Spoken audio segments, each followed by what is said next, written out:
Okay, so just going to briefly outline the big picture of the Mechanical Principles syllabus. This is all from your notes, there's nothing new here. Those are the what are called 5 learning outcomes for the syllabus that we've covered now. So learn outcome 1 relates to systems of forces acting on components. So that would be your concurrent, non-concurrent forces we looked at just after Christmas, I think it was. That would look at stresses in tensile members, compression members. That would look at stresses in shear components, bolts, rivets, that kind of stuff. So all that's under that heading there. And you see it's 25% of the syllabus there, so it's chunky. That 25% of your overall exam will be based on that kind of material. And also at the bottom there, I normally term these kind of statics and dynamics. This is kind of really the sort of statics topic, LO1, 25%. LO5, they call it down here, is what I would call a dynamics outcome. And again, that's 25% of the syllabus. So two chunky parts of the syllabus there that we've covered quite in detail, really. And then the other outcomes, a bit smaller, but never they always occur. What they mean by outcomes is they will have this topic area in the assessment. They have to have this coverage. So they have to have 25% of the syllabus on the statics and the forces and the stresses we looked at in components. So they have to 25% on that, and 25% on dynamic systems. That was Newton's laws of motion that we looked at, the velocity time diagrams we looked at. That's all tucked away in LO5. And then these other topic areas, again, they have to be included. So there'll be a section always on the centroids and that kind of thing, usually in LO2. I think that's where that cuts out the fundamental geometry they talk about here. That's where you're working out masses, weight forces, and centroids of section. So there's 15% syllabus coverage for that one. So that's always going to be there. Then the simple machines, which is a topic which I want you to engage with soon. That's a 20% coverage. This is simple machines, basically looking at levers, pullers and gears that we spent quite a bit of time on. So 20% coverage there. And then the beam analysis, which we spent quite recently, we looked at this. This is properties of beams. So that's your working out the reactions of the beam at the ends of the beams and working out your bending moments for the beam. So there's 15% coverage on that one. Okay, so that's how they break the paper down.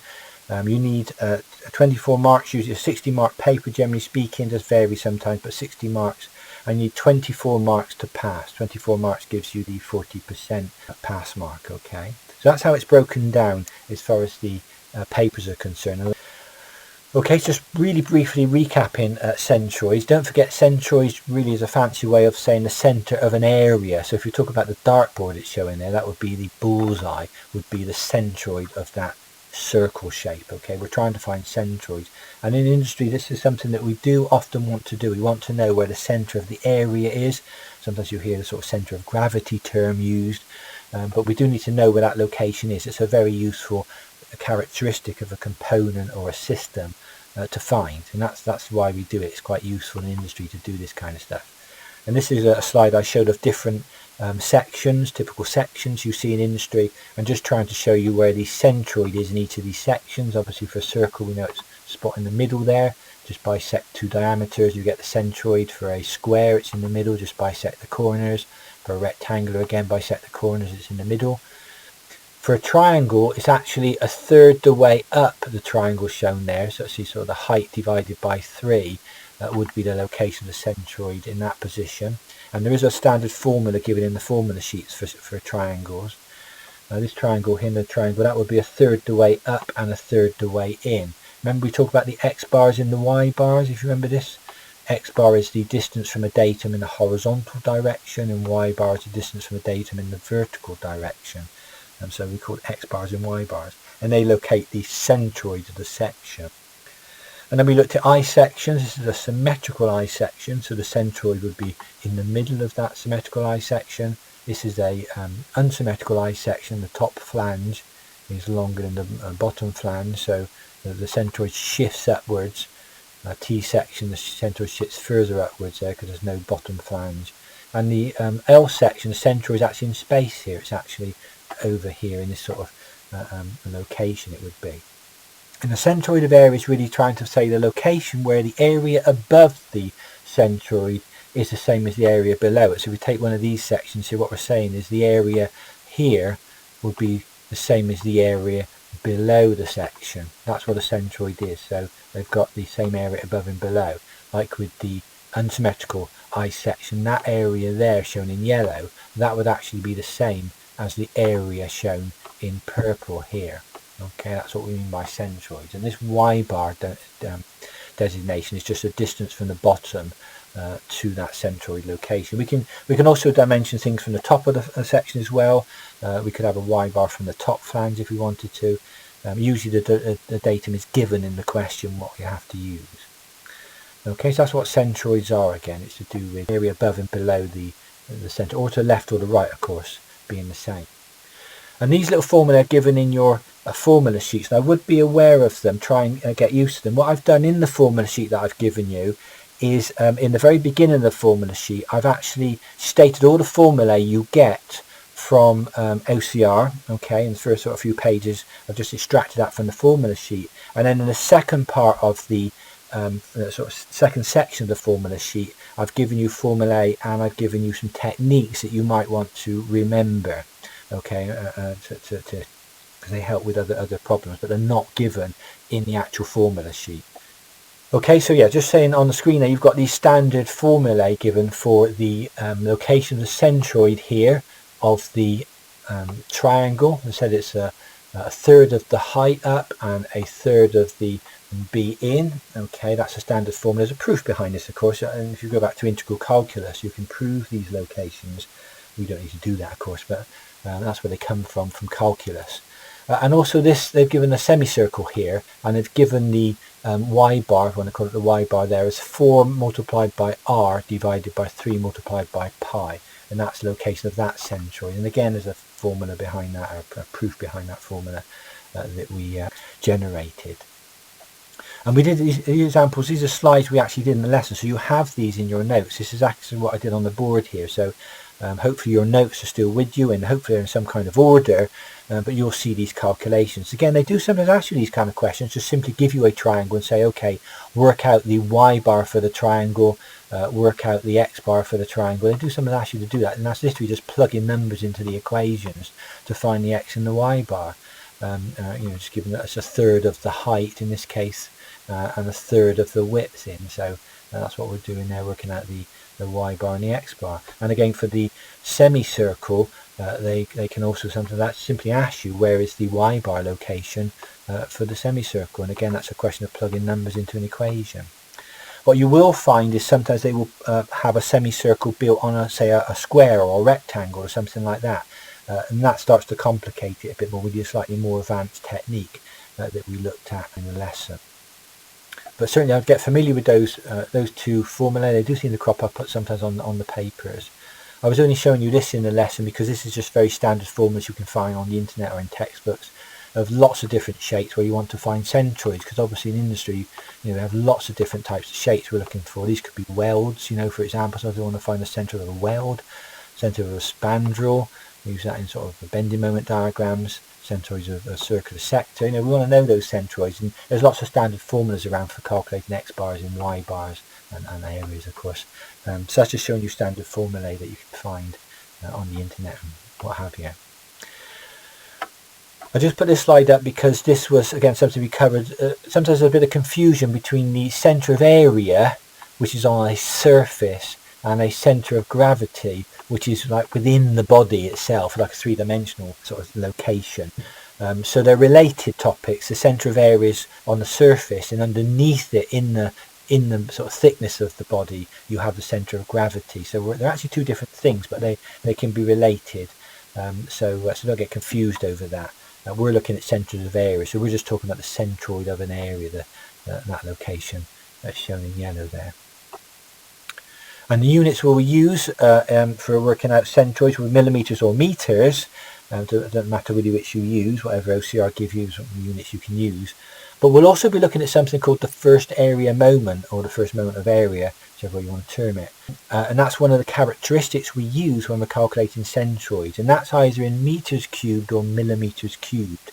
It's an area times a distance. So an area is in metres squared and a distance is in metres. So that will give you metres cubed or millimetres cubed. So you'll see that characteristic of moment of area is used to calculate the centroids.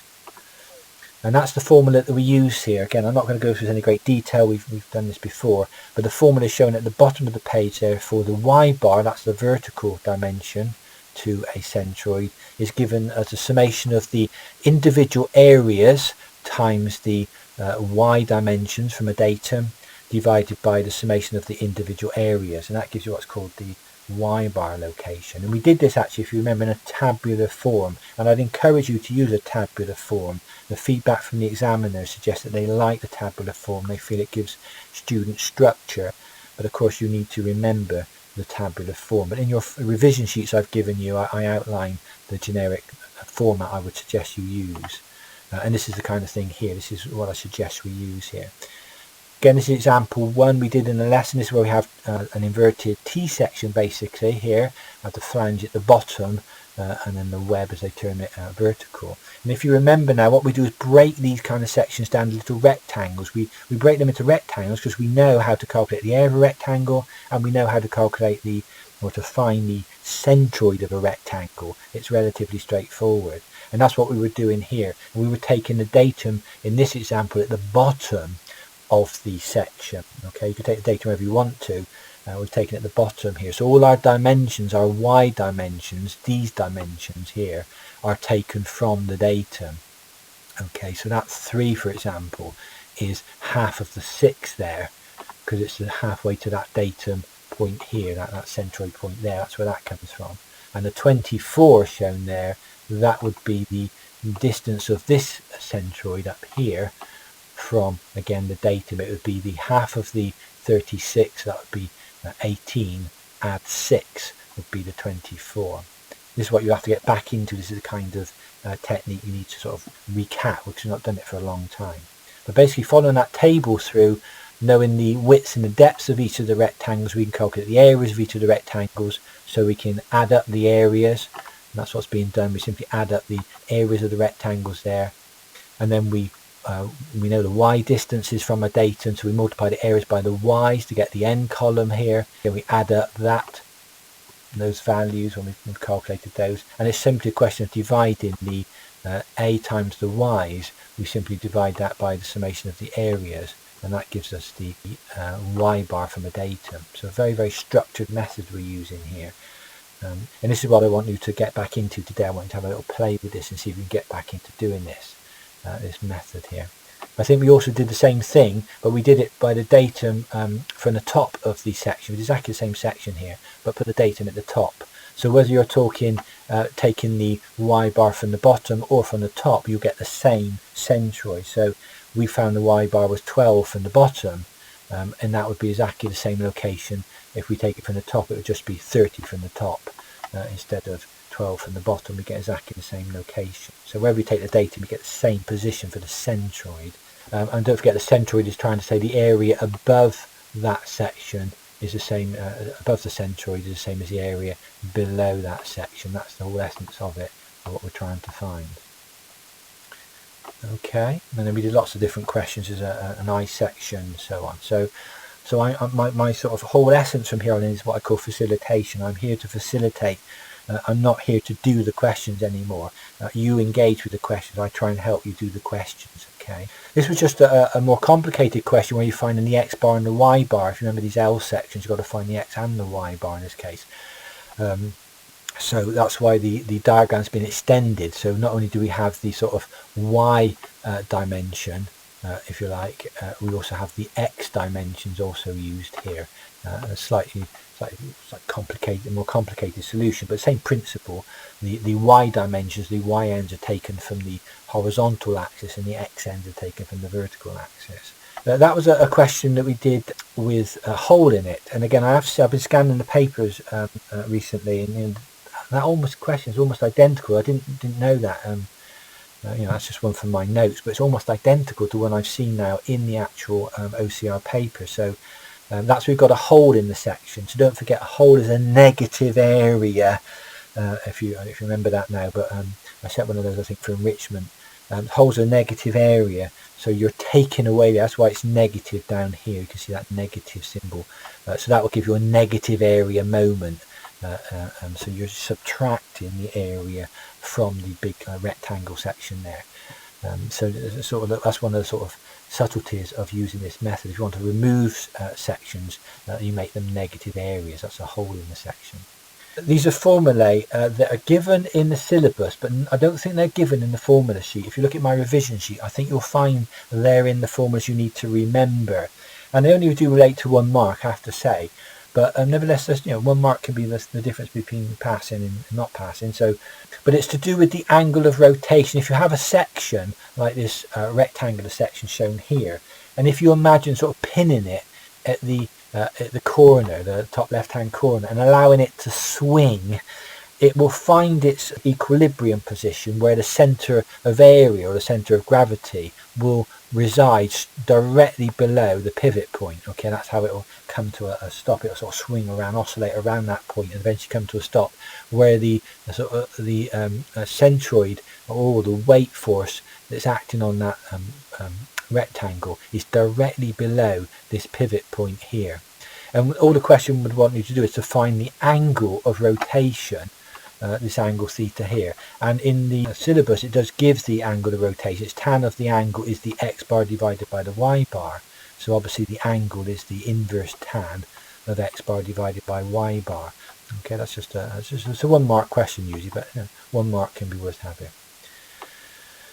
Okay, so that's all the notes that we had in the lesson. What I'm looking at here, these questions here are in the revision sheet that you've got. But first question just asks you to find the centroid of a semicircular plate.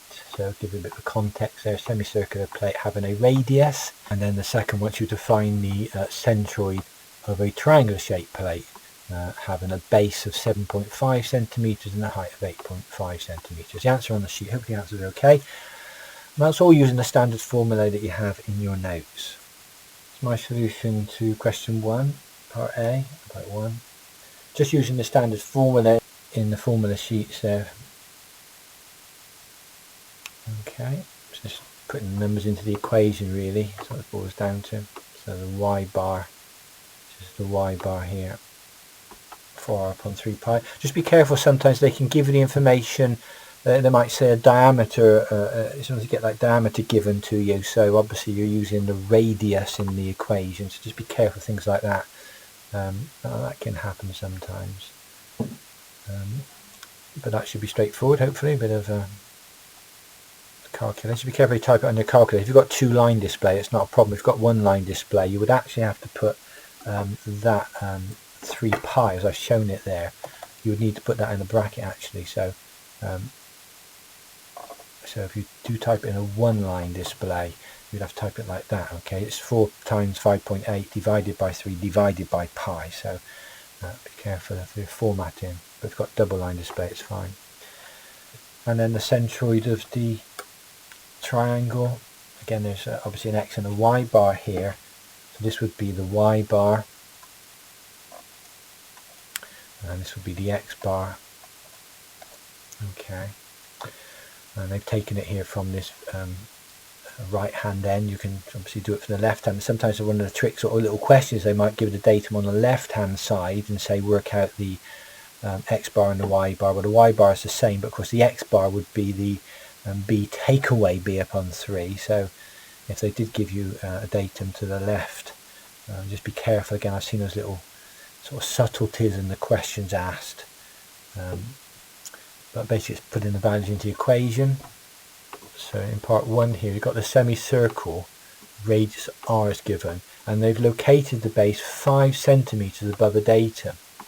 So this is where you've got to be careful here to find the y bar in this case. You're going to have to find the centroid as given in the formula, but note that that centroid is 5 centimeters above a datum. So it's just a subtlety again in the question. Sort of a 2-mark question probably. 1 mark would be finding the centroid of the semicircle, but then 1 mark would be for knowing it's actually 5 meters or 5 centimeters above the datum. So again, be careful with the questions, and the same with question 2, the same kind of thing here. I've got a right angled triangle, we're told, shown in the sketch, having a base. You've got the base given in the question, that's 30 millimeters. You've got the height given, 60 millimeters in the question. And if its base is located 20 millimeters above a horizontal datum, so and the left hand edge is located 25 millimeters to the right of a horizontal datum. So again, they're just giving you the extra complication of working out the centroid location, which will be down here somewhere, but you're shifted above a datum. Okay, that's the kind of thing you're talking about with question 2 part 1. Your sort of centroid is up here for your section, which you can calculate from the standard formula, but you have to realize it's 5 centimeters above a datum, so to find the total dimension you've got to add 5 to it. And similar kind of thing with question 2 part 2. Question 2 was just a question of working out the 4r divided by 3 pi, and then adding that to 5 centimeters to get the answer. And part 2, very similar kind of thing here, just that we've obviously got two datums to consider. Hopefully you're okay with those 2 questions. Question 3 is a bit more tricky. If you're on to question 3, again you find these kind of questions in OCR type papers where they're giving you the standard triangle section, but it's built into another section. It's like what's called a composite section. So you've still got your triangle here, so you can still find the centroid of that triangle, but it's from the datums down here, which are, there's a datum here. Got your datum here.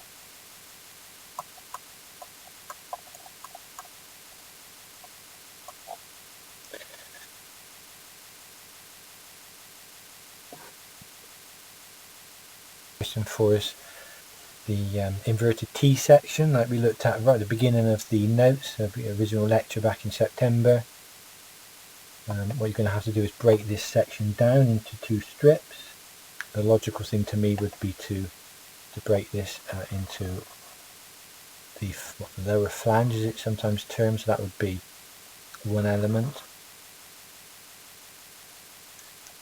And this web here. Okay, that web there. Very good.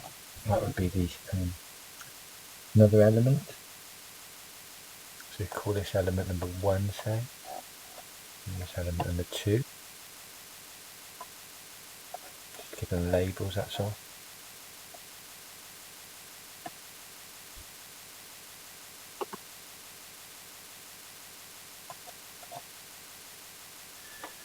Okay. But that's it. We come to the end of the session then.